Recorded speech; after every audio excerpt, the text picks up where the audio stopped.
Assalamualaikum everyone. Thank you so much for joining us today. We have KhairKhwah and Goud collaborating to talk about contraception. And for this, we have Dr. Farrukh Zaman with us. Dr. Farrukh Zaman, how are you? Uh, I'm very well. Thank you. Thank you for inviting me to this meeting. Thank you so much for joining. So I'll give you guys a little bit of an introduction about what Goud does. So Goud is Pakistan's first and only pregnancy and parenting tracker app. So what we do is we give you support and medically accurate information for the first 42 weeks of your pregnancy, and then for the first year of the baby's life. We're giving you medically accurate information. We're giving you a space to talk to other moms about any questions that you may have, and we're giving you events that we do on a weekly basis where you're able to come together with other families and form genuine connections at these events. So, Dr. Farrukh Zaman, can you tell us a little bit about yourself and what do you do? Well, I am a gynecologist and obstetrician. I was a teacher also. I joined as assistant professor of obstetrics and gynecology in 1981 at King Edward Medical College, and then I was associate professor and then professor at Services Hospital and Allama Iqbal Medical College. I retired in 2009 as principal of Postgraduate Institute, Medical Institute, Lahore. And after that, I was for 8 years principal of Rashid Latif Medical College here in Lahore. And these days, I work for a medical college as well as I have my private practice at Hamid Latif Hospital, Lahore. My interest, of course, because of the specialty, essentially is mother's health and women's well-being and women's health. Maternal health is a wide subject. It is not only confined to pregnancy. It relates to the period before pregnancy, during pregnancy, and afterwards. And women's health, I'd like to divide that into various categories. One is girl child. As a matter of fact, a child who is still unborn, a girl, baby in the mother's womb. And then young girl, then adolescence. Adolescence is also a very sensitive period in a woman's life. And then teens, then the reproductive years, which are from generally, roughly speaking, from 15 to 45 years of age. And now with the age getting longer and because of the longevity, we would consider that about 30% of a woman's life is after menopause, which is between 45 and 55. And it's important, I'd like to mention here, is that there is that period. Menopause is not something which happens suddenly. Only in few it happens like that. Otherwise, it is spread over a few years, maybe 5 to 7 or 10 years. And that period is known as perimenopause. And for many women, that's the period during which they have the opportunity physically to acclimatize to the changing milieu of hormones and the other things. So that is it. And each of these periods, from girl child to adolescence to teens to reproductive years and menopause, they have their own issues, and which are many of which during the reproductive years are associated and related to the pregnancy and whatever happens before and after pregnancy also. So, and in addition to that, women have their own peculiar, I mean, they are human beings, Homo sapien, but women are a varied kind of, I wouldn't call it species, but women have a very important, their physiology, their response to many things and their needs and their requirements and sensitivities, they're quite varied. And it's important that women as well as men realize that. Perhaps it's more important for men to realize those variations and be sensitive to them. Definitely. So today we're going to be talking about contraception and why it's so important in a woman's life and in her reproductive years. Can you tell us what exactly is family planning and why do you think it's important? Well, before Misha, I talk about the family planning in or the need of that in a single woman's life. I would like to say a little bit about the Pakistan scenario of family planning. Absolutely. Unfortunately, in Pakistan, contraception, family planning is something which appeared to be a taboo subject. We don't talk about it. We don't talk about it openly, and which is kind of putting our heads into sand. That is not the correct approach, and that is not being good Muslims. There are much better Muslims than us in the world, and they talk about and they practice contraception and family planning. It is not all something which is against religion. That's important. One. And because of that, you see, our country is facing huge amounts of problems. But one major problem is the exponential increase in population of this country. As a result of which, all our resources are overtaxed. If you look at geography of Pakistan, we are endowed with the nature's blessings in each and every respect. If you look at the country from north to south, you see what kind of terrain we do not have. We have every kind of terrain. We have not arguably, definitely the best irrigation system in the world. We have very fertile arable land, and still we import our food. The resources, one thing is that we are not utilizing our resources, and secondly, we are overtaxing it. Because of that, you see, it's a kind of, one feels embarrassed and ashamed at looking at some of the figures that we have, that a sizable population of our young generation is stunted in growth. They do not have enough of micronutrients and all those things, and on top of that, we do not have education for a great number of them. And gradually, what we are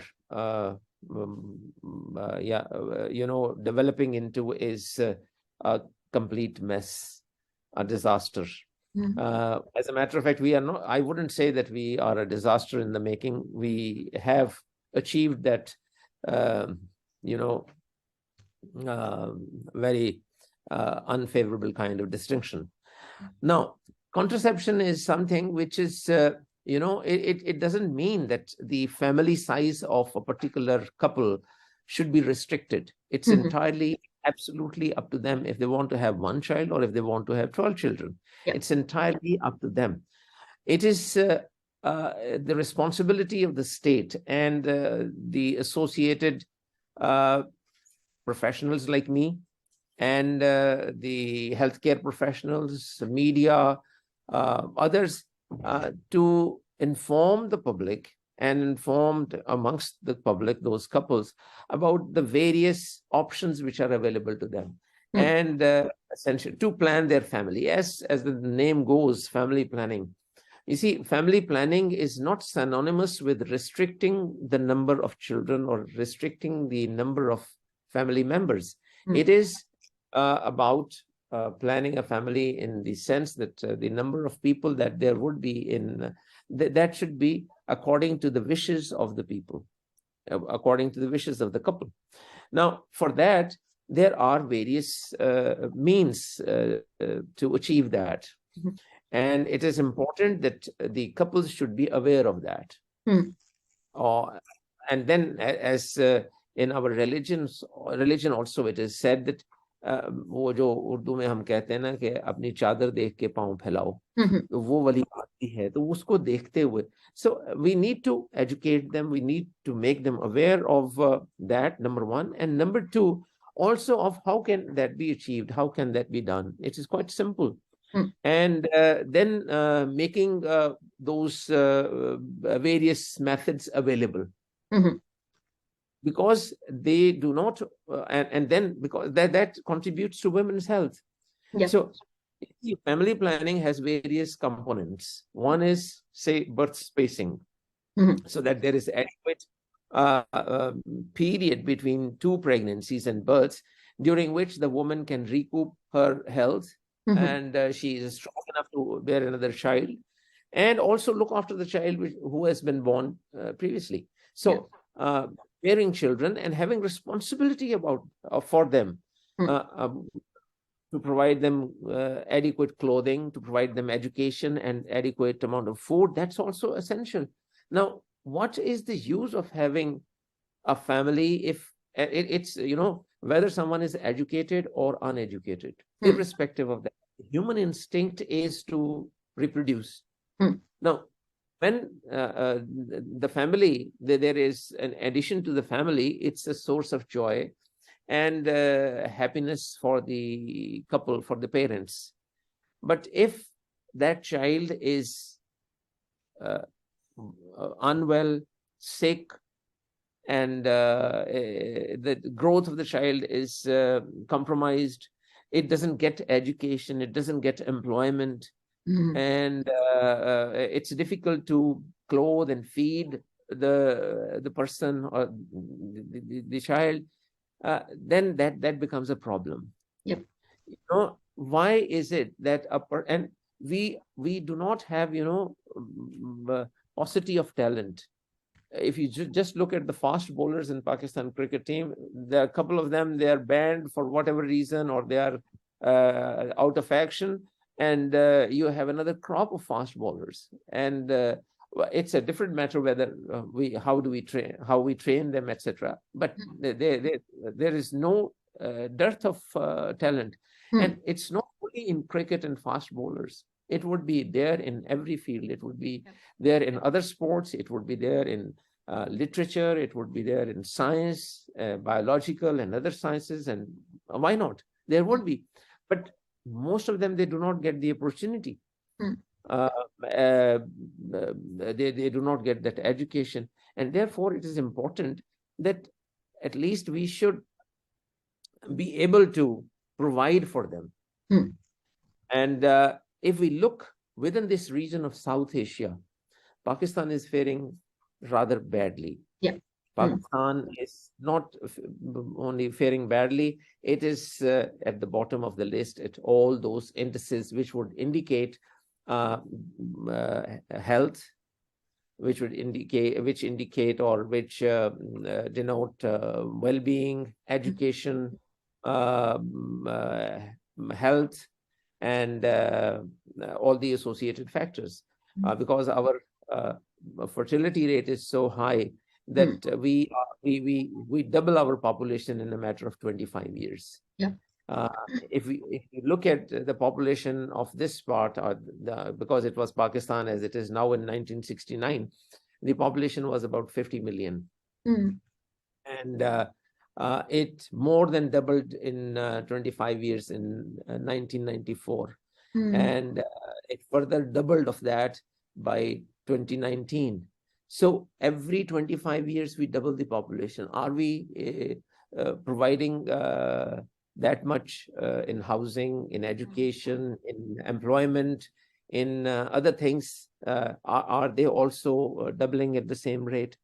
And I tend to compare our indices with those of Bangladesh. Bangladesh, when it came into being in 1971, got separated from Pakistan. Its population was more than this part of Pakistan. In 1986, we were equal. We increased in our population and we became as much as Bangladeshis numbered at that time. And now Bangladesh's population is 60 million less than Pakistan. 60 million. 6 crore kam hai humse. And the other indices, economic indices, are there to show what has happened. And so it is important. Family planning is important from not only one angle, from many angles and from many points of view. And again, I would emphasize that we have all failed in that. I will give major portion of that blame to the state, and but to a great extent also to the professionals and the media and everyone who are involved in that. We have, in my opinion, brought to ourselves that kind of complacency that we do not want to address this issue at all. Yeah, definitely. And I think contraception and family planning gives you the power over your own life and gives you the chance to give your children the best life possible, as you're able to give your all to each and every single one of them. So then, अगर हम ये बात करते हैं कि आपके पास कोई newly married couple आता है और वो आपसे डिस्कस करना चाहते हैं अपनी कॉन्ट्रसेप्शन की ऑप्शंस क्या हैं पाकिस्तान में अवेलेबल, कौन सी टाइप्स हैं जो आप उनको सजेस्ट करेंगे? ये देखिए कि जितनी भी मुख्तलिफ अक़साम हैं कॉन्ट्रसेप्शन की, वो सारी ही अवेलेबल हैं पाकिस्तान में, नंबर 1। नंबर 2, हमारी जो एक ऑब्सेशन है विद इन द फैमिलीज कि अगर एक नौब्याहता शादीशुदा जोड़ा है कि वो अभी महीना गुजरे ना तो और प्रेगनेंसी टेस्ट पॉजिटिव हो जाए, वो बड़ा आम तौर पे अगर मेरे पास और बाकी गायनेकोलॉजिस्ट के पास भी जाते हैं कि तीसरे चौथे महीने में ही वो चले जाते हैं कि जी अभी तक खुशखबरी नहीं आई। वेयर एज अगर मेरा बस चले तो मैं उनको एजुकेट करना चाहूँगा कि अगर एक यंग कपल है तो उनको कुछ टाइम गुजारना चाहिए इकट्ठा, वो एक दूसरे को समझें, एक दूसरे से उनकी वो वाकफियत हो, they get to know each other very well, they enjoy that time together being young couple, वो जाएं सैर करें, जो भी है वो वक्त गुजारें इकट्ठा। क्योंकि कई दफा ऐसे होता है कि कुछ मसाइल भी उस शुरू के दिनों में होते हैं, और मैं लड़कियों को खास तौर पे इसलिए एडवाइस करता हूँ कि आप पहले 1-2 साल आपको प्रेगनेंसी जो है वो अवॉइड करनी चाहिए, so that you are sure you are settled in that life, and then because after you have had a child then the options become limited. मैं सीधी सीधी बात करता हूँ कि अगर उसका गुजारा नहीं हो रहा और उसने सेपरेशन करनी है तो वक्त पे कर ले। I am not advocating separation, मैं उसको बड़ा करके बता रहा हूँ कि अगर उसका गुजारा, अच्छी भली मैंने PhD लड़कियां देखी हैं, पढ़ी लिखी लड़कियां जो मजबूर हो जाती हैं फिर, और उस मजबूरी की वजह से वो उनका पूरी जिंदगी जो है वो मसाइल में घिर जाती है। उस PhD लड़की का क्या कसूर है कि वो यहाँ बैठ के सिर्फ रोटियां पकाती रहे और उसका खामन जो है वो या दुबई में बैठा है या स्पेन में बैठा है और वहां पे वो जॉब कर रहा है, और साल में वो 1 महीने के लिए आता है और ये समझा जाता है कि वो उसी महीने में प्रेग्नेंट हो जाए। ये जानने की जरूरत है कि किसी भी 1 महीने में किसी लड़की का अगर मियाँ बीवी दोनों बिल्कुल नॉर्मल हों, इकट्ठे रहें, तो उनका प्रेगनेंसी अचीव करने का इम्कान सिर्फ 15% के करीब है। ये इम्पोर्टेंट है जानना। उसमें से कुछ होते हैं जाहिर है जो पहले महीने में प्रेगनेंसी हो जाती है तो वो लगता है कौन कहते जी पहले होगी, हमारे तो अभी साल हो गया प्रेगनेंसी नहीं हुई। किसी भी मुहज्जब मुल्क में, मैं ये नहीं कह रहा कि हम मुहज्जब नहीं हैं, लेकिन जो सो कॉल्ड डेवलप्ड कंट्रीज हैं वहां पे 1.5 साल तक तो डॉक्टर की अपॉइंटमेंट ही नहीं मिलती इस मामले के लिए। तो देयरफॉर वो जो चीज़ है उसकी ज़रूरत है, नंबर 1। लेकिन अब आपके सवाल की तरफ मैं आता हूँ कि वो सारी चीज़ें अवेलेबल हैं। जो माने हमल गोलियां हैं वो अवेलेबल हैं, जो कि सिंपल फॉर्म है। वो इंट्रायूट्राइन कॉन्ट्रासेप्टिव डिवाइसेस होती हैं वो अवेलेबल है, जो कि मेरे ख्याल में नौब्याहता लड़की के लिए वो सूटेबल नहीं होगी। I would rather go for that. जो हस्बैंड के इस्तेमाल करने के लिए कॉन्डोम्स हैं, और long acting reversible contraceptive larks बोलते हैं, जिसमें एक कॉइल भी आती है और एक वो इम्प्लांट्स हैं वो भी आते हैं। सो खाने वाली गोलियां हैं, कॉन्डोम्स हैं, और वो है, और इस तरह से ये सारी चीजें फ्रीली अवेलेबल हैं। और बल्कि रिसेंटली एक मेडिकल स्टोर पे गया, वहां पे कोई चीज लेनी थी तो उनके काउंटर पे बहुत सारा वो एक वैरायटी ऑफ थी, ये जो मर्दों के इस्तेमाल के लिए कॉन्डोम्स होते हैं। तो मैंने उनसे बल्कि पूछा कि ये इतनी सारी वैरायटी आपने बाहर इस तरह से लगा के रखी हुई है, तो इसकी कितनी डिमांड है, because I was interested in that. तो वो रीजनेबल थी, लेकिन जितनी होनी चाहिए वैसे नहीं है।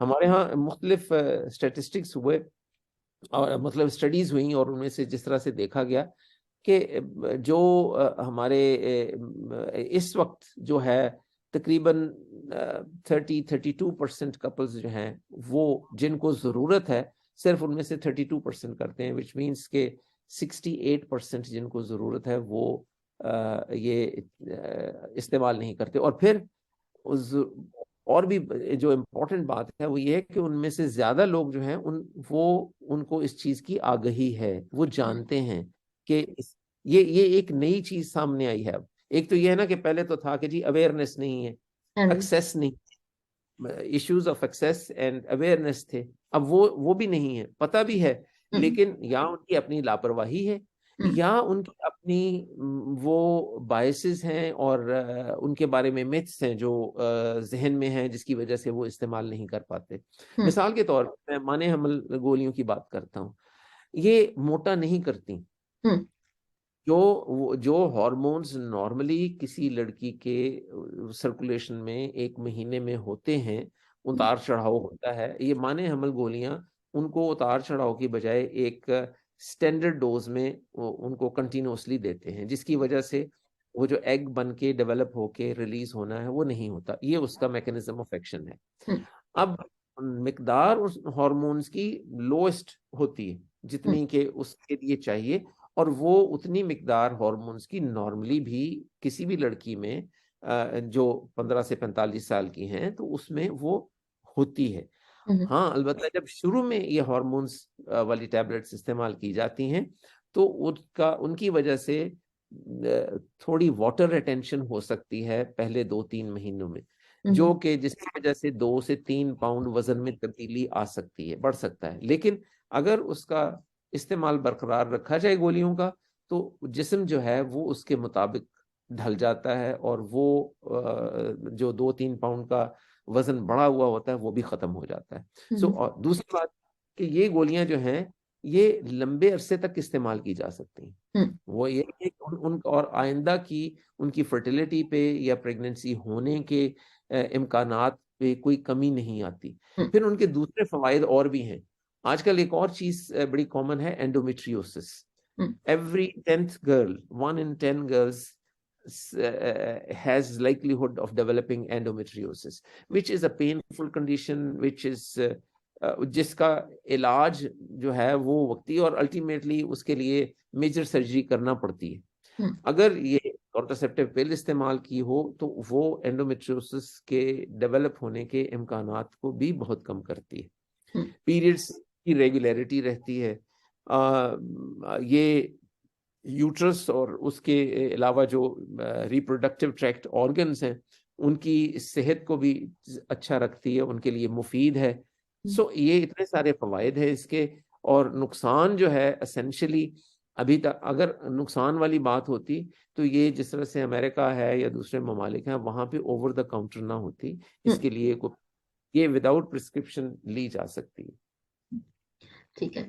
तो फिर ये जो hormonal and non hormonal methods of contraception होती हैं, आप what would you say is when are they most applicable? So जैसे contraceptive pill, copper coil, IUD, any of these कब बेस्ट होती हैं? देखिए, मेरी तो बात ये है कि ये जिस तरह से मैंने कहा ये भी तय है कि जैसे हमें ग़िज़ा में हर किसी को अंडा या दूध या गोश्त या सब्जियां सब एक जैसे पसंद नहीं है। किसी को सब्जी पसंद है, किसी को गोश्त पसंद है, किसी कोई अंडा खा सकता है, कोई नहीं खा सकता, कोई दूध पीता है, नहीं पीता, और वो सारी चीजें नॉर्मल हैं इस तरह से। इसी तरह से इन चीजों के बारे में भी ये जरूरी नहीं है कि हर लड़की को या हर कपल की पसंद के मुताबिक हो, नंबर एक। नंबर कोई भी मेथड ऐसा नहीं है, ऐसा आइडियल मेथड भी तक नहीं है, या उनके लिए ये कोई उन जैसे दूध से एलर्जी हो सकती है, अब तो जैसे व्हीट से एलर्जी है, रोटी भी नहीं खा सकती, कई लोग नहीं खा सकते। सो देयरफॉर उस तरह की जो चीजें हैं कि उनको जो सूट ना करे तो वो तो हर किसी, so therefore there is this wide array. Even अगर गोलियां भी हैं, जो खाने वाली हार्मोनल गोलियां भी हैं, उनमें भी मुख्तलिफ प्रेपरेशन हैं। जिस तरह से अगर आपने एंटीबायोटिक एक लेना, एक से आप एलर्जिक हो तो आप दूसरा ले लेते हो, सो गोलियां भी खानी है तो एक अगर आपको सूट नहीं करता, एक हार्मोनल प्रेपरेशन नहीं सूट करता, तो दूसरी हार्मोनल प्रेपरेशन। दूसरी बात यह है, जिस तरह से आपने कहा कि ये और भी है, वो कॉयल है, कॉन्ट्रासेप्टिव IUC। अब IUD, intra uterine contraceptive device, actually IUCD उसको बोलते हैं। तो ये दो किस्म की अवेलेबल हैं पाकिस्तान में। एक है जिसको कॉपर टी बोलते हैं, वो एक किस्म की इनर्ट है। कॉपर तो उसमें है लेकिन इनर्ट है, कि उसका कोई फार्माकोलॉजिकल, कोई उसका मेडिकल इफेक्ट नहीं है। हाँ, अलबत्ता कुछ लड़कियों में ये हो सकता है कि उसकी वजह से पीरियड्स की मिकदार या दिन थोड़े से बढ़ जाएं, लेकिन वो भी आमतौर पे वो उससे आदी हो जाते हैं और वो ठीक हो जाता है। लेकिन अगर कोई भी ऐसा साइड इफेक्ट हो इनमें से किसी भी चीज का जो कि अनएक्सेप्टेबल है, तो उसको रोका जा सकता है, उसको रिमूव किया जा सकता है, इस तरह से। और एक है इंट्रा यूट्राइन कॉन्ट्रासेप्टिव डिवाइस, जो हार्मोनल कॉन्ट्रासेप्टिव डिवाइस है, उसको मेरीना बोलते हैं, लीवोनॉर्जेस्ट्रल इंट्रायूट्राइन सिस्टम, LNGIUS। अब ये वाला जो है, ये हम आजकल उसको थेराप्यूटिकली इस्तेमाल करते हैं कॉन्ट्रासेप्शन के बजाय। उन खवातीन में जो 35-40 साल या इवन 50 साल की होती हैं और उनमें एबनॉर्मल ब्लीडिंग, एक्सेसिव ब्लीडिंग वाली बात हो, तो वो उनमें भी फायदामंद होती है। सो उसका फायदा ये है। और आजकल एक और चीज है, पॉलीसिस्टिक ओवरीज बड़ी कॉमन है। पॉलीसिस्टिक ओवरीज मैं उसको बीमारी नहीं समझता, क्योंकि 15 से 20% पॉपुलेशन में जो चीज हो वो एबनॉर्मल नहीं, मैं उसको नॉर्मल का वेरिएंट समझता हूँ। लेकिन उसको ट्रीट नहीं किया जा सकता, उसको मैनेज किया जाता है। और बहुत सारी ऐसी लड़कियां जिनको कॉन्ट्रासेप्शन की जरूरत हो, उनके लिए मेरीना, वो जो हार्मोन वाली कॉइल है, दैट इज एक्सीलेंट। वो इसलिए कि एक तो वो प्रेगनेंसी को रोकती है, और दूसरा उसका इंपॉर्टेंट फंक्शन ये है कि पॉलीसिस्टिक ओवरीज की वजह से यूट्रस के ऊपर जो असरात होते हैं, जिनमें से एक ये है कि ultimately these girls are more likely to develop cancer of the uterus compare to the general population. तो मेरीना कॉइल जो है वो उस चीज में मदद देती है, और उसकी वजह से वो उस कैंसर का इंसिडेंस जो है वो कम हो जाता है। सो उसके इस किस्म के फवायद भी हैं। सो और फिर कॉन्डोम्स है जो नॉन हार्मोनल है, उसमें ये डिवाइस है, इंट्रायूट्राइन कॉपर वाली डिवाइस है, कॉन्डोम्स है। कॉन्डोम्स का जो है उसका फेलियर रेट कंपैरेटिवली ज्यादा है। ठीक है। अच्छा, जो एक सो कॉल्ड फिजियोलॉजिकल मेथड बोलते हैं, अगर आप ये देखो ना, हमारे यहाँ मसला ये है कि जो 30-32% कॉन्ट्रासेप्टिव प्रिवेलेंस रेट है, उसमें से 9% जो है वो तो है ये फिजियोलॉजिकल मेथड्स में, जिसमें कोई दवाई, कोई वो नहीं इस्तेमाल की जा सकती, और जो हाईली अनरिलायबल हैं, जिसका फेलियर रेट काफी ज्यादा है। और जो बाकी बच गए हैं, कोई वो जो परसेंटेज बाकी बचती है, उसमें भी आगे जो ज्यादा इफेक्टिव मेथड्स हैं, वो उनकी परसेंटेज 2%, 4%, 3% है, और ज्यादा कॉन्डोम्स के ऊपर है। लेकिन ये चीजें अवेलेबल हैं, और उनको उसके बारे में बेस्ट ये होगा कि कपल्स को चाहिए कि वो अपने नज़दीकी डॉक्टर या ये फैमिली प्लानिंग सेंटर जो उनके नज़दीकी कहीं ना कहीं होगा, उनसे जाके डिस्कस करें, और अपनी मर्जी और अपनी तबीयत के मुताबिक जो उनको चीज़ जिस तरह से हो वो डिस्कस करें। वो ज़रूर अपनी जितनी उनकी इनके बारे में सुनी सुनाई बातें हैं उनके जाके बात करें, और उस चीज़ का जो उनके ख्यालात में ऐसे हैं, वहम हैं, वो उनको निकालें, और फिर उसके मुताबिक वो चूज करें। तो फिर आपने अभी जो फिजियोलॉजिकल वेज ऑफ कॉन्ट्रासेप्शन की बात की है, ये इफेक्टिव क्यों नहीं? वो इफेक्टिव इसलिए नहीं है कि वो रिलायबिलिटी उनकी कम है, जो फिजियोलॉजिकल मेथड्स हैं, कि वो उसमें वो समझा जाता है कि शायद ये कुछ उसको एक विथड्रॉल मेथड है। विथड्रॉल मेथड में जो है देयर इज ऑलवेज लाइकलीहुड कि कुछ स्पर्म्स जो हैं they always will get access to the egg, और वो उसमें उस तरह से हो जाएंगे। वो एक जो कॉमनली और अच्छे पढ़े लिखे लोग भी मैंने देखा है कि वो जिनको बेहतर मालूम होना चाहिए इस चीज के बारे में, तो वो भी उनको भी मसाइल का सामना होता है इसमें। तो जो बाकी है उनकी इफेक्टिवनेस रेट क्या है? उनका इफेक्टिवनेस जैसे पिल है, वो रोज की अगर एक पिल खाई जाए, अब पिल है, इंजेक्शन एक लगा लें, 1 महीने वाला इंजेक्शन है, एक 3 महीने वाला इंजेक्शन है, उनकी effectiveness that approaches more than 99%। तो वो उस लिहाज से बड़े इफेक्टिव है। और जो बाकी आईयूडी और कॉपर की है जो हार्मोनल। उनमें भी ये जितने ये है सो कॉल्ड फार्माकोलॉजिकल मेथड्स हैं, वो सब की जो एफिकेसी है और सक्सेस रेट जो है वो 99% तक चला जाता है। ठीक है। सो हमें एक और सवाल आया था कि how long is it safe to be on birth control? As long as one would wish. Hmm. जैसे ये मैंने इंजेक्शन की बात की, वो जो हर 3 महीने बाद लगाया जाता है, वो हमारी एक वर्कशॉप थी आज से काफी साल पहले थाईलैंड में, मैं उसमें गया तो वहां पे ये काफी कॉमन था ये इंजेक्शन। एंड वहां पे खवातीन ऐसी थी जो 12-12 साल से उन्होंने मसलसल वो इंजेक्शन लगवा रही थी। हम्म। और एक और बात है कि इसमें से जैसे इंजेक्शन है या इम्प्लांट है या मेरीना है, उससे मेंस्ट्रुअल ब्लीडिंग भी कम हो जाती है, और अनीमिया जो है वो खून की कमी लड़कियों में जो है वो और मेंस्ट्रुअल ब्लीडिंग कम होना जो है वो बीमारी नहीं होती। हम्म। हमारे यहाँ आम तस्वर पाया जाता है कि पीरियड्स के दौरान खुल के ब्लीडिंग होना, 7 दिन ब्लीडिंग होना, ऐसा नहीं है। हम्म। ये कुदरत की तरफ से कोई फिल्टर नहीं है यूट्रस के जिसमें से सारी इम्प्योरिटीज निकल के तो बाहर चली जाएंगी, ऐसा नहीं है। अगर और नॉर्मल जो मेंस्ट्रुअल लॉस है उसकी मिकदार जो है वो 5 मिलीलीटर से लेके 80 मिलीलीटर तक है। So hmm. 5 millilitre is just a teaspoon which yeah. Would just stain pad, which means that अगर उतना है तो वो भी नॉर्मल है। वो जनरली एक गायनेकोलॉजिस्ट थे, उन्होंने अपनी एक किताब में बड़ा अरसा पहले लिखा था, it does not matter whether you bleed for half a week, half a day और हाफ एन आवर। सो वो वाली बात है कि उसमें जो है उसके बारे में अगर ये मैं उसको एक फायदा गिनता हूँ उन कॉन्ट्रासेप्टिव मेथड्स का जिसमें ब्लीडिंग कम हो जाती है।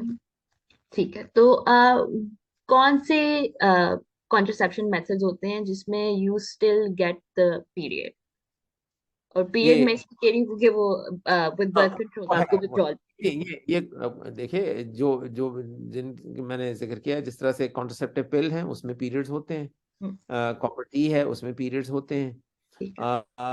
इंजेक्शंस में उसमें कम ब्लीडिंग होती है, इम्प्लांट्स में कम ब्लीडिंग होती है, हम्म। और शुरू शुरू में कभी कभार थोड़ी सी बेकायदा भी हो जाती है।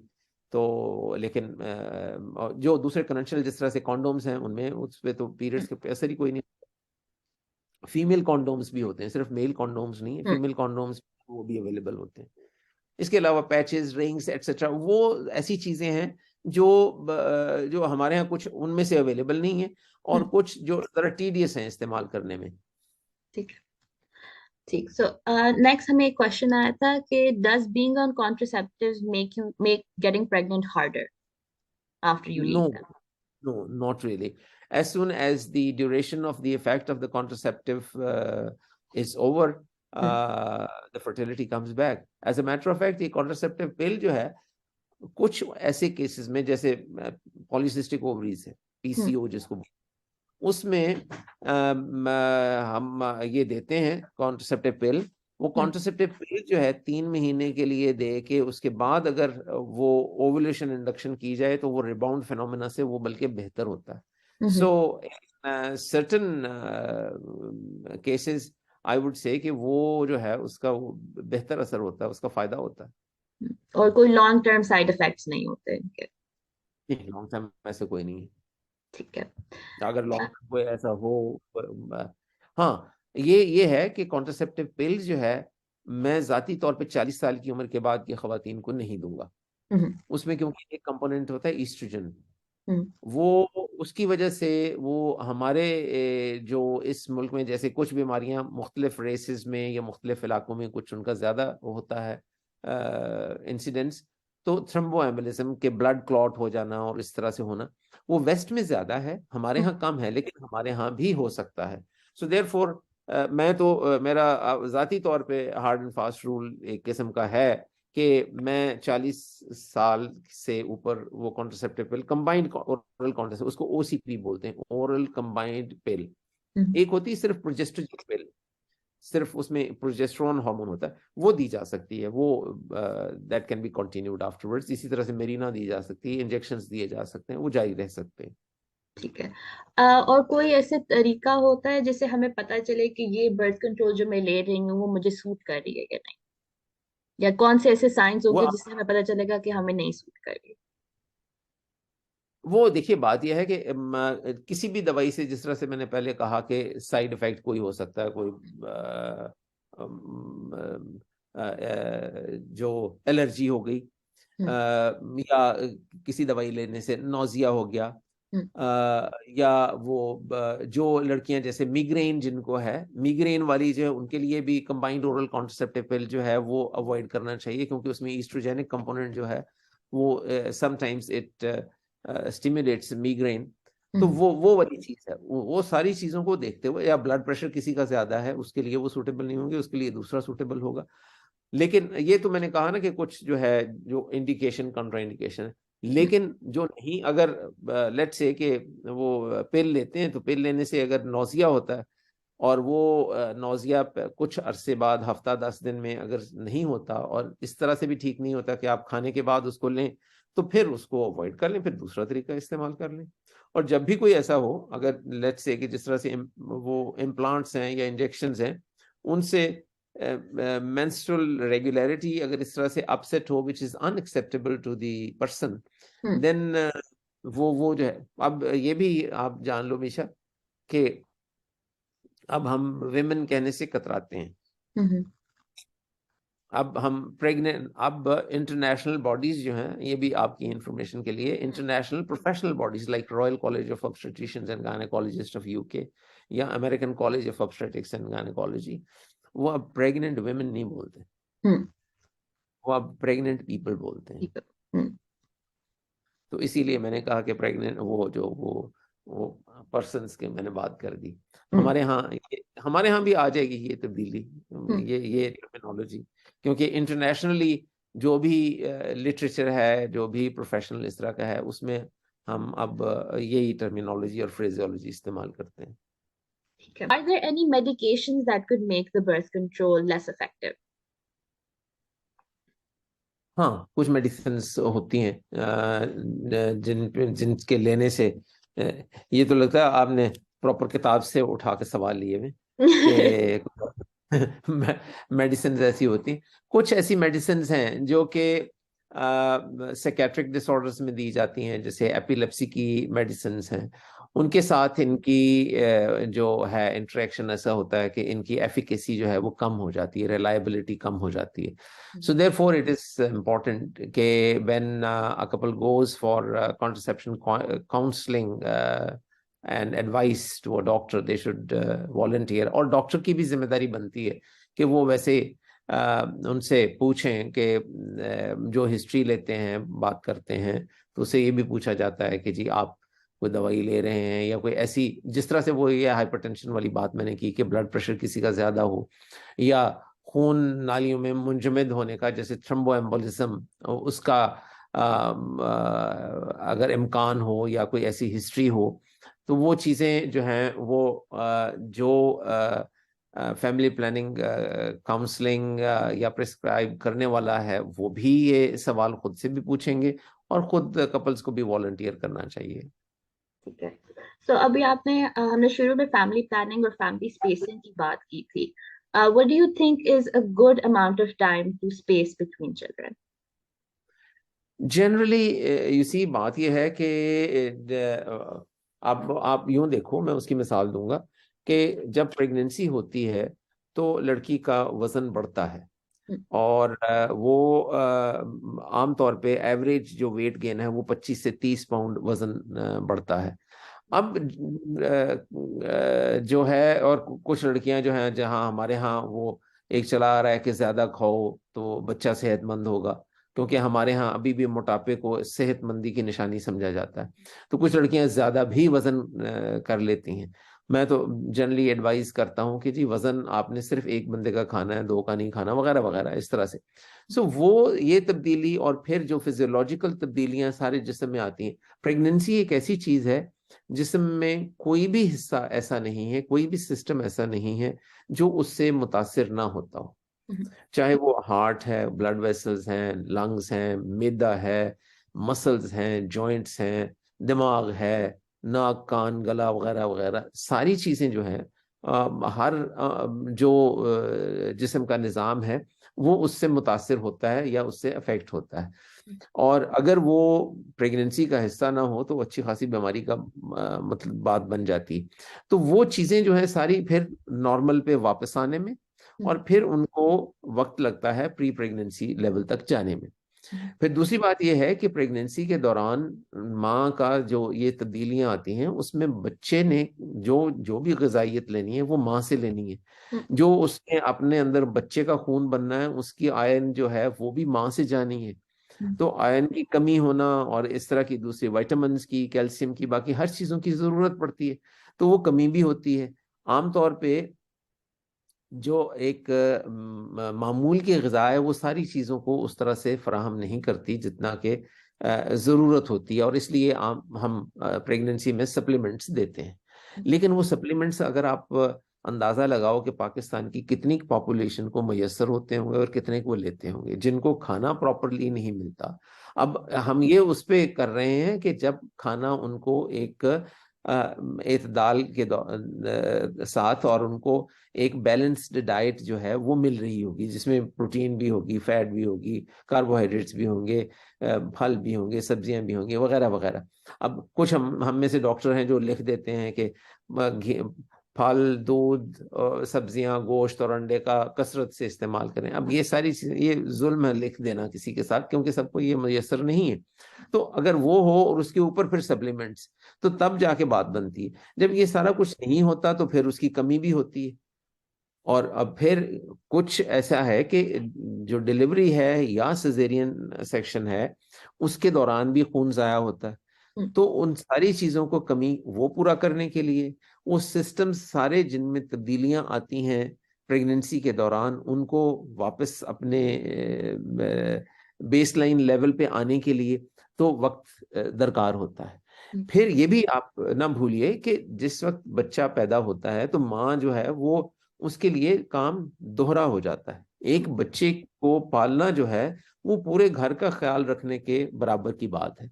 सो उसने घर का भी ख्याल करना है, खाना पकाना, कपड़े धोने, बाकी सारी चीजें वो सफाई वो करना, और साथ में बच्चे का ख्याल भी करना। और फिर वो उस दौरान में बहुत सारी लड़कियां जो हैं उनका अपना खाना पीना अधूरा रह जाता है।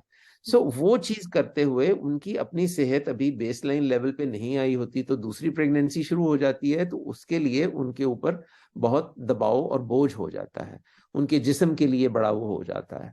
और मसल्स जो हैं वो ढीले पड़ जाते हैं, पेट जो लूज हो जाता है, ढलक जाता है, और सारा वो जो वजन अभी अगर जो गेन किया हुआ है, एक्स्ट्रा अगर गेन कर लिया तो उससे अभी छुटकारा नहीं हासिल होता। मैं तो लड़कियों को जो जरा मुतवल घराने से होती हैं उनको मैं कहता हूँ कि तुम्हारी शादी के कपड़े जो है सारे जाया चले जाएंगे, इसलिए अपने वजन को जरा ख्याल करो। सो वो चीजें जो हैं वो वापस आने में और ठीक लेवल पे आने में वक्त लगता है। तो वो वक्त जो है आमतौर पे समझा जाता है कि जी साल भर तो वो अभी वापस ही नहीं आया, फिर साल भर जो है उसको जरा रिकूप करने में लगेगा, तो कम से कम 2 साल का वक्फा तो होना चाहिए। और फिर अगर माँ बच्चे को दूध भी पिला रही है तो उसका अपना वो असर होगा सेहत के ऊपर। सो देयर फोर कम से कम 2 साल का वक्फा। और दूसरी बात यह है कि ये ना समझा जाए कि औरत सिर्फ बच्चा बनाने की मशीन है, कि उसने बच्चे ही बनाते जाना है, ऐसी बात नहीं है।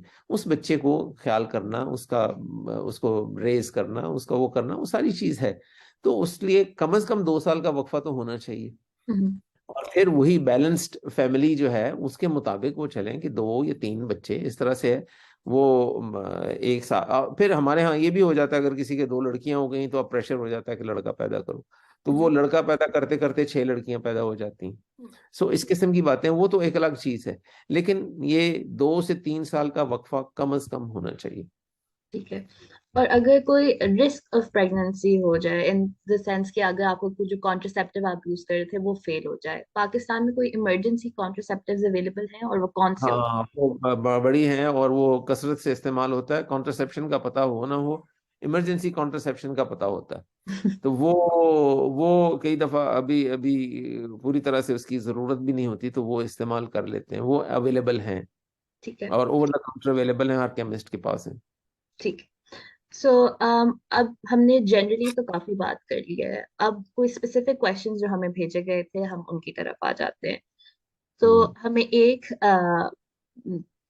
हमें काफी लोगों ने बल्कि ये सवाल पूछा था कि do you recommend that newly married women use contraception or is it best to not use contraceptive until one baby is born?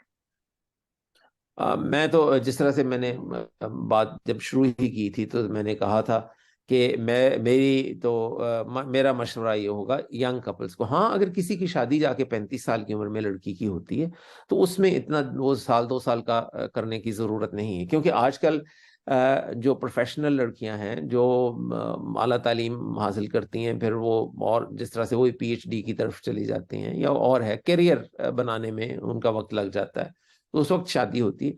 तो उस वक्त उनके लिए मैं ये नहीं कहूंगा कि उनको ज्यादा देर इंतजार करना चाहिए। उसकी वजह यह है कि वक्त गुजरने के साथ साथ प्रेगनेंसी के जो फ्रीक्वेंसी होने क्या है, इम्कानात, वो जरा वो कंप्रोमाइज होना शुरू होते हैं। और उसके साथ ही मिस कैरेज रेट भी बढ़ना शुरू हो जाता है, क्योंकि एग्स जो होते हैं वो जो किसी लड़की की उम्र है, एग्स की उम्र भी उतनी है। एग्स नए नहीं बनते, एग्स वो होते हैं जो वो अभी लड़की अपनी माँ के पेट में जब होती है और 20 हफ्ते की प्रेगनेंसी होती है, उस वक्त सारे एग्स उसमें आ जाते हैं और वो ही वही रहते हैं। सो उनकी एज जो है वो उतनी होती है, और जब जैसे जैसे उनकी एज होती जाती है, तो वो एग्स भी एक किस्म के, मैं वो इन्वर्टेड कॉमर्स में कहूंगा कि वो भी बूढ़े होते जाते हैं। तो उनकी capacity to get fertilised to result in a pregnancy, वो भी कंप्रोमाइज होती है। And then to maintain, sustain and continue that pregnancy, वो भी किसी हद तक कंप्रोमाइज होती है। सो वो वाली चीज के अलावा अगर अदरवाइज मैं कहूंगा कि हाँ जी, 2 साल का वक्फा तो जरूर, 2 साल तो कॉन्ट्रसेप्शन करना चाहिए। ठीक है। The next question was कि is secondary infertility caused due to the use of hormonal contraceptives? Not not really. जिस तरह से मैंने पहले कहा है कि हार्मोनल कॉन्ट्रसेप्टिव्स जो हैं, और या अदर हार्मोनल कॉन्ट्रसेप्टिव्स पर्टिकुलरली, वो तो फर्टिलिटी को कंप्रोमाइज नहीं करते। हम्म। जो सेकेंडरी इनफर्टिलिटी होती है वो आमतौर पे एक तो ये है कि कोई प्राइमरी वजह हो, जैसे पॉलीसिस्टिक ओवरीज है, वो पहली प्रेगनेंसी हो गई, दूसरी उस तरह से। दूसरा ये होता है बसा औकात के वो जो डिलीवरी होती है या सिजेरियन सेक्शन होता है, उसके दौरान कोई कॉम्प्लिकेशन ऐसी हो गई होती है या इन्फेक्शन हो जाती है, जिसकी वजह से प्रेगनेंसी होने में मसला हो सकता है। ठीक है। लेकिन उसमें कॉन्ट्रसेप्शन नॉट रियली। हाँ, बड़ी दूर की लगाए अगर, तो जो इंट्रायूट्राइन कॉन्ट्रसेप्टिव डिवाइस है, वो रखते हुए अगर एडिक्वेट स्टेरिलाइजेशन या जो एंटीसेप्टिक टेक्निक्स हैं उनको अगर ना इस्तेमाल किया जाए, और उस वक्त उस आईयूसीडी के साथ कोई इन्फेक्शन इंट्रोड्यूस हो जाती है यूट्रस के अंदर, तो वो एक अलग बात है। ठीक है। Can a coil lead to uterine rupture and internal bleeding? Uterine rupture उसको हम नहीं बोलते। यूट्राइन रप्चर एक अलग सी टर्म होती है, उसको परफोरेशन बोलते हैं। अगर वो एहतियात जो कि एक रीजनेबल ट्रेनिंग के साथ हो जाती है, तो वो अगर एहतियात ना बरती जाए, तो वो उसमें परफोरेट होने का इम्कान है। यूट्रस रफली इस तरह से ये जैसे ये इतना घात है ऐसे, उसमें अगर जो कॉयल है वो यहाँ से ऐसे रखी जाती है, तो द कॉयल कैन, अगर वो ऊपर से ऐसे निकल जाती है, तो वो एक किस्म की, उसको हम परफोरेशन बोलते हैं, वो उसी टाइम पे हो जाती है। और आमतौर पे वो उसका एहसास हो जाता है रखने वाले को। और सिंपल तरीका है कि उसी वक्त अगर अल्ट्रासाउंड करके देख लिया जाए तो पता चल जाता है। वो थोड़ी सी ब्लीडिंग करती है, और उसमें वेरियस अप्रोचेज हैं जिसके जरिए उसको फिर एड्रेस किया जा सकता है। ठीक है। Does a copper IUD make your period worse?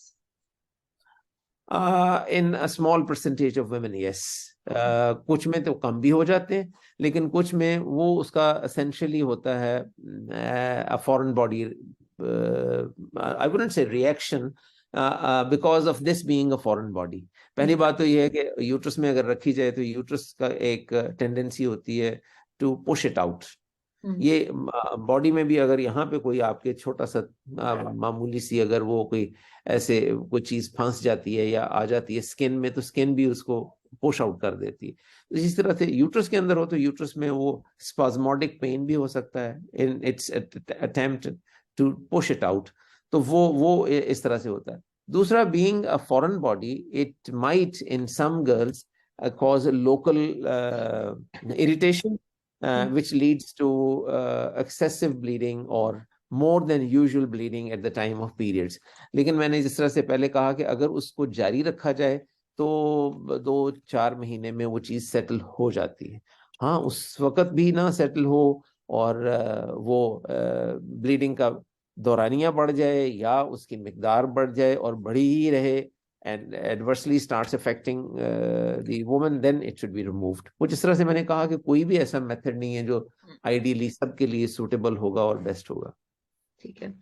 अगर आप कॉन्ट्रासेप्टिव पिल लेना शुरू करते हैं, उसकी कितनी देर बाद are you protected from pregnancy? अगर वो आम तौर पे ये एडवाइस किया जाता है कि कॉन्ट्रासेप्टिव पिल जब शुरू करें तो पीरियड्स के पहले 5 दिनों में, जिस दिन पीरियड शुरू होते हैं वो पहला दिन होता है, विद इन 5 डेज अगर वो शुरू कर ली जाए तो वो उसी महीने से ही इफेक्टिव होना शुरू हो जाती है। कभी कभार ये भी होता है कॉन्ट्रासेप्टिव पिल दरमियान में भी दी जा सकती है, उससे साइकिल तो थोड़ा सा वो लंबा हो जाता है और चूंकि समझाने में और समझ आने में वक्त लगता है, क्योंकि समझाने में तो इतना नहीं लगेगा, लेकिन वो जब किसी लड़की को कहा जाए कि जी आप ये लेंगे तो आपके पीरियड्स डिले हो जाएंगे, आगे चले जाएंगे, तो वो एकदम से अलार्म बेल सी बजना शुरू हो जाती है।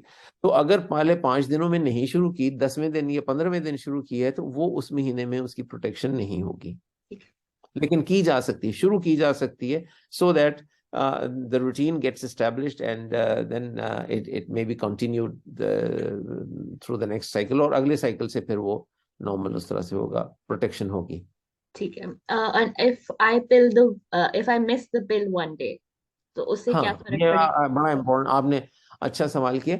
जब पिल लेना होती है तो उसके साथ ये एसेंशियल इंस्ट्रक्शंस जो हैं ये दी जाती हैं, समझाई जाती हैं कि पिल के ये 24 घंटे का वक्फा होता है उसका, क्योंकि दिन में एक लेनी है, तो वो रोजाना एक ही वक्त मुकर्रर किया जाए। ये नहीं है कि 8:05 ही रोजाना हो, जिसका मतलब है कि सुबह दोपहर शाम जिस वक्त भी आप वो लेना शुरू करते हो तो वो आप एक पिल रोजाना उसी टाइम पे लो। अगर वो पिल जो है आप वो लेना भूल गया कोई, तो जिस वक्त याद आए उसी वक्त ले, ठीक है। और अगले दिन जो है वो वही वाला वक्त जो पहले से मुकर्रर है कि सुबह का टाइम है या दोपहर का, तो उसी टाइम पे लें। और तीसरी पॉसिबिलिटी ये है कि अगर पूरा दिन ही रह जाता है, भूल जाते हैं, तो फिर अगले दिन एक के बजाय 2 पिल्स लेनी चाहिए। और अगर किसी महीने में एक से ज्यादा दफा ऐसा हो गया कि पिल जो है वो पूरा दिन ही भूल गए और दूसरे दिन 2 लेना पड़ी हैं, तो साथ में फिर एडेड प्रोटेक्शन लाइक कॉन्डोम्स इस्तेमाल करना चाहिए। ठीक है। और अगर ऐसे ही सिचुएशन हो जाती है और आप कॉन्डोम नहीं यूज करते साथ में, तो how do you know if you are pregnant while on the pill? वो तो जब पीरियड्स मिस करेंगे तभी पता चलेगा, उससे पहले नहीं पता चल सकता। पीरियड्स मिस करने पे फिर वो ब्लड का टेस्ट जो होता है वो करवा लेना चाहिए, या घर में वो जो pregnancy test, home pregnancy test मिलता है वो करवा लें, तब पता चलता है। सो वो ये है। ठीक है। एक और हमें क्वेश्चन आया था, what is the safest way to to to take contraception? What method of contraception is the safest? ये सारी जिसने मैंने बताए हैं वो सेफ हैं। जिस तरह से वो पिल भी सेफ है, कॉन्डोम्स भी सेफ हैं, कॉन्ट्रासेप्टिव डिवाइस भी सेफ है, वो चाहे वो हो हार्मोनल है या कॉपर टी है, और इसी तरह से इम्प्लांट्स हैं, इंजेक्शंस हैं, ये all of these are safe. वो किसी आमतौर पे डिजीज को एग्रेवेट नहीं करते, वो कोई डिजीज नई कॉज नहीं करते। और हाँ, अलबत्ता वो जाहिर है कि इसमें किसी को लिवर डिजीज ना हो और इस तरह की कॉन्ट्राइंडिकेशन ना हो, तो अदरवाइज वो किसी भी बीमारी को एग्रेवेट आमतौर पे नहीं करते। तो अब प्लीज अपने गायनेकोलॉजिस्ट के पास जाके अपनी फुल हिस्ट्री दें and they will tell you the exact method of contraception that is best for you. वो हाँ, नहीं, गायनोकोलॉजिस्ट जो है वो एग्जैक्ट मेथड एक नहीं बताएंगे। गायनोकोलॉजिस्ट पे लाजिम है कि वो मुख्तलिफ मेथड्स जो हैं वो उनको एक्सप्लेन करें, hmm. And they allow the couple to choose a method. उसके बारे में फिर डिटेल मजीद जो है उसको कैसे एग्जैक्टली। लेना है, क्या करना है, उसके क्या प्रोज एंड कॉन्स हैं, वो उनको बताए जाएं फिर। ठीक है। सो uh, essentially this is a choice of the couple. ठीक है। So the last question that we have that will end this question and answer session is, what are the religious views on contraception and family planning? जहां तक मुझे मालूम है इस्लाम में इसकी ममानियत नहीं है, कैथोलिसिज्म में है, वो रोमन कैथोलिक्स जो है इसको वो नहीं करते, इस्लाम में इसकी ममानियत नहीं है और तभी इसीलिए इस्तेमाल हो रहा है। और ये वाली चीज जो है इसको मैंने तो कभी इसके बारे में इसके अगेंस्ट कोई किसी आलिम का वो बयान मैंने नहीं पढ़ा। ठीक है। Okay, thank you so much, Dr. Farrukh. Are there anything else that you wanted to cover जो हमने इसमें नहीं डिस्कस किया? हाँ, मैंने वो एक अपनी प्रेजेंटेशन सी थी उसकी मैंने रखी हुई थी कुछ स्लाइड्स वो दिखाने के लिए, हम्म। लेकिन वो उसकी ज़रूरत नहीं है क्योंकि हमने काफ़ी सारी चीज़ें कवर कर ली हैं। ठीक। लेकिन ये हमारे लिए सबके लिए एक अभी भी मैं कहूँगा लम्हा फिक्रिया है कि अभी भी अगर हम इसके ऊपर अमल करना शुरू करें तो उसके रिजल्ट्स काफ़ी देर से पता चलेंगे, लेकिन होंगे कुछ ना कुछ। जिस तरह से आजकल खबरों में आ रहा है कि जापान को बड़ी तशवीश हो रही है, इवन चाइना को तशवीश हो रही है कि हम्म। जापान में ओल्डर एज पॉपुलेशन जो है बड़ी बढ़ रही है और यंगर उनकी आ नहीं रही, तो वो वेज एंड मीन्स वो ढूंढ रहे हैं जिससे वो पॉपुलेशन नहीं वो जरा शुरू करें कि ज्यादा करना शुरू करें, क्योंकि उनके पास फिर वर्क फोर्स की कमी हो जाएगी। हम्म। हमारे यहाँ उससे मामला बिल्कुल उलट है। हमारे यहाँ अनएम्प्लॉयमेंट और वो इतना ज्यादा है, हमारे यहाँ यूथ बल्ज जो है वो ज्यादा है इस वक्त। इसलिए हमें एग्जैक्टली वो करना चाहिए जो चाइना ने आज से 40 साल पहले किया था। तो वो उस तरीके से नहीं करना चाहिए, और वो नहीं है, वो उसको कोई भी एंडोर्स नहीं करेगा कि उस किस्म की पाबंदी लगाई जाए। लेकिन जहां तक हो सके हमें ये तालीम भी तरगीब भी देना चाहिए और लोगों को मालूम होना चाहिए कि कॉन्ट्रसेप्शन क्या है, इसकी क्या अफादियत है, और इसके साथ बहुत सारी जो मिथ्स हैं जो एसोसिएटेड हैं वो एक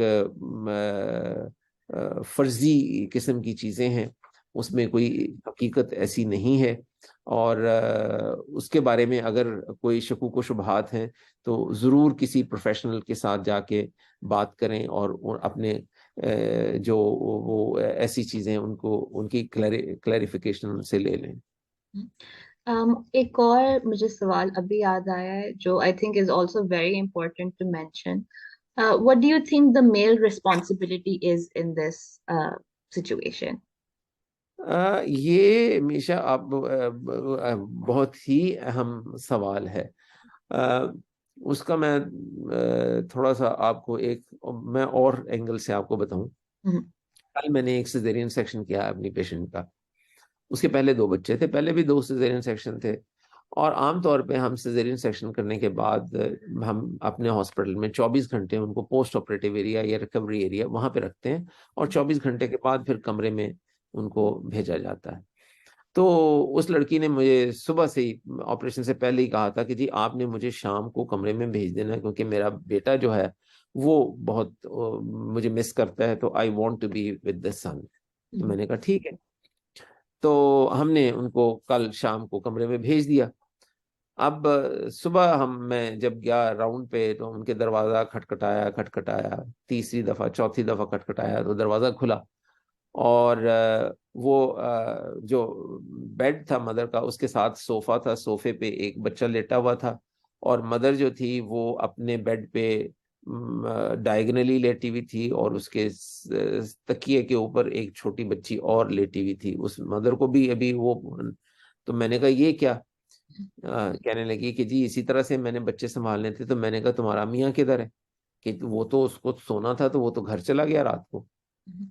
तो मैंने कहा तुम मुझे पहले बताती तो मैं तुम्हें बिल्कुल कमरे में ना भेजता। आदमी की इसकी रिस्पॉन्सिबिलिटी थी। आज का दिन तो तुम्हें, जिस दिन पहला ऑपरेशन का दिन है, उस दिन तो तुम्हें चैन की नींद और आराम तो कम से कम मिलता ना, कि ये तुम एक तो ऑपरेशन का मसला, और मैंने कहा ये तो तुम्हारे खामन ने बड़ी ज्यादती की तुम्हारे साथ। तो ये वाली मैं ये इसको हाईलाइट कर रहा हूँ कि ऐसा नहीं होना चाहिए। बच्चा, प्रेगनेंसी होना, बच्चा पैदा करना, बच्चे की परवरिश करना और उसकी देखभाल करना, ये दोनों का फर्ज है और बराबर का फर्ज है। और उसके दौरान बल्कि ये जब बच्चा पैदा करने की के दिनों की बात है, तो उस दौरान में खामन को सपोर्ट देना, खामन को उसकी हेल्प करना, घर के कामकाज में, बच्चे की देखभाल में। और इसीलिए पैटर्नल लीव्स, पैटर्निटी लीव्स जो है, पैटर्निटी लीव भी आना शुरू हो गई ना, अब तो यहाँ पे भी कॉन्सेप्ट आना शुरू हो गया। तो वो उसकी जिम्मेदारी साथ साथ में है। मर्द का काम सिर्फ प्रेगनेंसी कॉज करना ही नहीं है, उस प्रेगनेंसी के कॉन्सिक्वेंसेस को शोल्डर करना, उसको बराबर में उसके शरीक होना, और अपनी बीवी का ख्याल करना, उसकी ज़रूरियात का ख्याल करना, उसकी सेहत का ख्याल करना, ये देखना कि वो सही जा रही है, क्योंकि ये उन दोनों का, बच्चे का मसला है। माँ की सेहत अगर ठीक होगी तो बच्चे की सेहत भी ठीक होगी। आम तौर पे ये मकूला जो है वो सही जाता है, इसमें एक्सेप्शंस होंगी लेकिन वो सही जाता है। और वो इसलिए जो आदमी है उसकी जिम्मेदारी उस वक्त से बनती, और जब बच्चा पैदा हो जाता है तो फिर भी उसके साथ है। कई दफा रात को उसको भी उठ के नैपीस चेंज करने की जरूरत होगी, उसको भी वो भी बॉटल बना के बच्चे को दूध की दे सकता है। सो ये वाली चीजें जो हैं वो, ताकि माँ का आराम जो है वो भी, उसको भी नींद मिले, और वो ये सारी चीजें हैं। तो आदमी का पूरा पूरा है इसमें। हाँ, जहां तक कॉन्ट्रसेप्शन का है, उसमें वो फिजियोलॉजी ऐसी है कि आदमियों, अभी आजकल भी रिसर्च हो रही है, डेवलप हो रहा है कुछ, लेकिन अगर देखा जाए कि जी वो अल्टीमेटली अगर वो नसबंदी जिस तरह से होती है, तो वो खवातीन की ही ज्यादा होती, ओवरवेलमिंगली होती है। और आदमियों की नसबंदी जो है वो 1% से भी कम होती है, हालांकि उनकी भी हो सकती है, और उसके भी कोई रेजिडुअल इफेक्ट अदरवाइज कोई नहीं होंगे, सवाई ये कि प्रेगनेंसी नहीं हो सकती, लेकिन आदमी उसके लिए तैयार नहीं होते। So therefore it is important कि ये जो है, ये वाली एजुकेशन जो है वो आदमियों की भी उसी तरह से होनी चाहिए। फैमिली जो है वो सिर्फ औरत औरत मरकज है उसका, मैं तो कहूंगा औरत मरकज है। आदमी जिस वक्त उसको सूट करता है वो उसको वो मरकज बन जाता है, और अदरवाइज वो उसको अपने आराम की जरूरत होती है। ऐसा नहीं है, साथ साथ एक ही गाड़ी के दोनों पहिए बराबर बराबर ही चलना चाहिए। ठीक है, thank you so much doctor Farooq. I hope आप सबको कुछ ना कुछ नया पता चला इस क्वेश्चन आंसर सेशन से। जो भी आपके क्वेश्चन थे वो आंसर हो गए। अगर कोई और क्वेश्चन हैं तो प्लीज कमेंट्स में लिख दीजिए। Will hopefully do another one where we can talk about those questions as well. उसके अलावा फॉर द लास्ट थिंग, ख़ानदानी मनसूबाबाजी साजी के हवाले से मज़ीद मालूमात के लिए अभी खैर ख्वाह से रब्ता करें और पूछो POOCHO हेल्पलाइन 0800 111 पे कॉल करें। और अगर आप प्रेग्नेंट हैं और या आपके ऑलरेडी बच्चे हैं तो प्लीज़ गोद प्ले स्टोर और ऐप स्टोर दोनों पे अवेलेबल है, वहां से डाउनलोड करके यूज़ करें, या फिर हमें इंस्टाग्राम पे फॉलो करें, वहां पे भी हम गोद हैं, GOUD। That's it. Thank you so much. Thank you. Allah thank Hafiz. You very much. Thank you.